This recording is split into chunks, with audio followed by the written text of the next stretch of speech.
हाल ही के दिनों में पूरी दुनिया में ब्लॉकचेन एक चर्चा का विषय रहा है। जब से क्रिप्टो करेंसी का दौर शुरू हुआ है, ब्लॉकचेन और अधिक लाइमलाइट में आ गया है, क्योंकि क्रिप्टो करेंसी ब्लॉकचेन की टेक्नोलॉजी पर ही काम करती है। पूरी दुनिया में जैसे जैसे क्रिप्टो करेंसी या NFT यानी नॉन फंजिबल टोकन का यूज बढ़ रहा है, ब्लॉकचेन टेक्नोलॉजी की इम्पोर्टेंस भी बढ़ती जा रही है। ब्लॉकचेन टेक्नोलॉजी अब आम आदमी की जिंदगी पर भी अपना असर डालने लगी है। हम अपनी डेली लाइफ में जिन सर्विस का यूज करते हैं, उनमें कई सर्विस ब्लॉकचेन टेक्नोलॉजी पर आधारित हो सकती हैं, पर हमें इसके बारे में मालूम भी नहीं होता है। ऐसे में आज के समय में ब्लॉकचेन क्या है और हमारी जिंदगी इससे किस तरह जुड़ी हुई है, इसके बारे में जानकारी होना जरूरी है। ब्लॉकचेन को हम अलग अलग ब्लॉक की एक सीरीज कह सकते हैं। इन ब्लॉक्स में इंफॉर्मेशन छिपी रहती है। ब्लॉकचेन का पर्पस डिजिटल डॉक्यूमेंट को एक खास समय पर फिक्स करना होता है, ताकि उन्हें बैकडेट करना या उनके साथ छेड़छाड़ करना पॉसिबल ना हो सके। ब्लॉकचेन टेक्नोलॉजी हमें सेंट्रल सर्वर का यूज किए बिना रिकॉर्ड की प्रॉब्लम से भी निजात दिला सकती है। ब्लॉकचेन टेक्नोलॉजी का यूज कर बैंक, गवर्नमेंट या किसी अन्य थर्ड पार्टी की जरूरत के बिना मनी, प्रॉपर्टी, कॉन्ट्रैक्ट आदि चीज़ों को आसानी से एक्सचेंज किया जा सकता है। इस टेक्नोलॉजी की ये खासियत होती है, जब एक बार कोई भी डेटा इस ब्लॉकचेन के अंदर एंटर हो जाता है तो उसे बदलना मुश्किल ही नहीं, लगभग इम्पॉसिबल हो जाता है। इसे एक इजली एग्जाम्पल से समझ सकते हैं कि ब्लॉकचेन क्या है। मान लीजिए आप किसी मॉल में शॉपिंग कर रहे हो। जैसे आप काउंटर पर खरीदी हुई चीज़ का पेमेंट करने जाते हैं, तो आपको पता चलता है कि आपका डेबिट या क्रेडिट कार्ड काम नहीं कर रहा है। आपको ये इन्फॉर्मेशन मिलती है कि आपके बैंक के सर्वर में खराबी के कारण उस बैंक का कोई भी कस्टमर, जिसमें आप भी शामिल हैं, अपने कार्ड का यूज नहीं कर पा रहा है। तब आप क्या करेंगे? मान लीजिए आप जिस मॉल में शॉपिंग कर रहे हो, उसके पास किसी ऐसे डेटा या लेजर का एक्सेस हो जो आपके डेबिट और क्रेडिट कार्ड से होने वाली हर लेन देन को अपडेट कर सकता हो, चाहे उस बैंक का सर्वर काम करे या ना करे।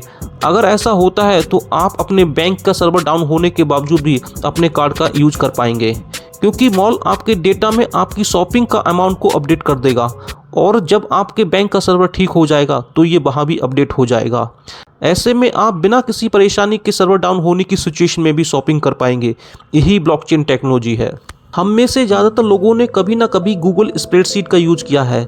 अगर हम सोचकर देखें तो पाएंगे जिस गूगल स्प्रेडशीट का यूज हम कर रहे हैं, वह एक ऐसा डॉक्यूमेंट या लेजर है जो दुनिया के हर कंप्यूटर पर साझा किया जा सकता है, जो इंटरनेट से जुड़ा हो।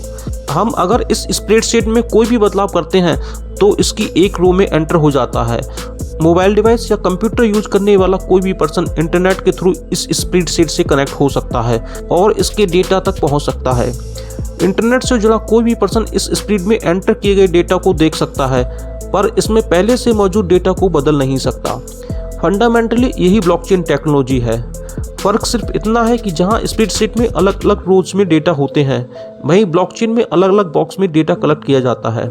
ऐसे में हम कह सकते हैं कि ब्लॉकचेन का एक ब्लॉक इन्फॉर्मेशन का एक कलेक्शन है, जिसमें कई छोटे छोटे ब्लॉक्स में डेटा या इन्फॉर्मेशन कलेक्ट कर उन्हें क्रोनोलॉजिकल तरीके से एक के बाद एक रखकर जोड़ा जाता है।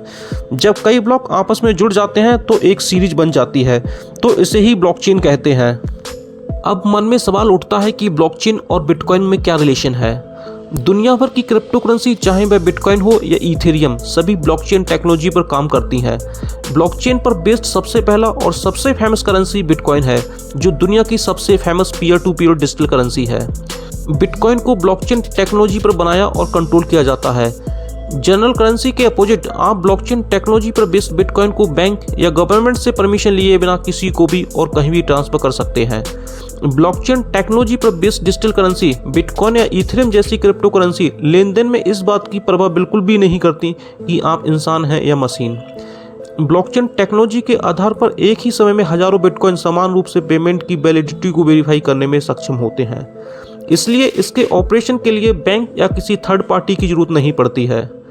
बिटकॉइन की ब्लॉकचेन में ब्लॉक्स को एक इनबिल्ट कंसेंसस मैकेनिज्म की मदद से क्रिप्टो माइनर की ओर से वेरीफाई किए जाने के बाद हर 10 मिनट में जोड़ा जाता है। इन ब्लॉक्स की हर एंट्री क्रिप्टोग्राफिक मैथ्स का यूज करते हुए सेव की जाती है, जो इसे अनचेंजेबल बनाती है। ब्लॉकचेन टेक्नोलॉजी की डीमेरिट्स की बात करें तो ब्लॉकचेन टेक्नोलॉजी की मेन प्रॉब्लम है इसको कंट्रोल करना। किसी भी सेंट्रल बैंक का इस डिजिटल करेंसी पर कंप्लीट कंट्रोल नहीं रहता है, क्योंकि ब्लॉकचेन की नेचर ही डिसेंट्रलाइज्ड होती है। क्योंकि डिजिटल करेंसी या क्रिप्टो करेंसी की ये खासियत रही है कि इस पर कोई कंट्रोल या निगरानी नहीं कर सकता है। ब्लॉकचेन एक डेटाबेस है जो आपकी किसी भी तरह की प्रॉपर्टी को एक पीयर टू पीयर में बांटता है। जैसा कि ब्लॉकचेन नाम से साफ है कि इसमें आपका डेटा एक ब्लॉक में स्टोर किया जाता है जो एक चेन के साथ जुड़े हुए होते हैं। ब्लॉकचेन की कल्पना सबसे पहले साल 1991 में की गई थी, लेकिन ये हाल ही के दिनों में काफ़ी ज़्यादा लाइमलाइट में रही है। खासतौर सबसे पहले डिसेंट्रलाइज ब्लॉकचेन बिटकॉइन के बनने के बाद ब्लॉकचेन की काफ़ी चर्चा हो रही है। इसके बाद से ही ब्लॉकचेन में self executive smart contract, NFT और अन्य डिजिटल एसेट्स का इजाद हुआ। इन सभी को इंटरनेट की मदद से कंट्रोल किया जाता है।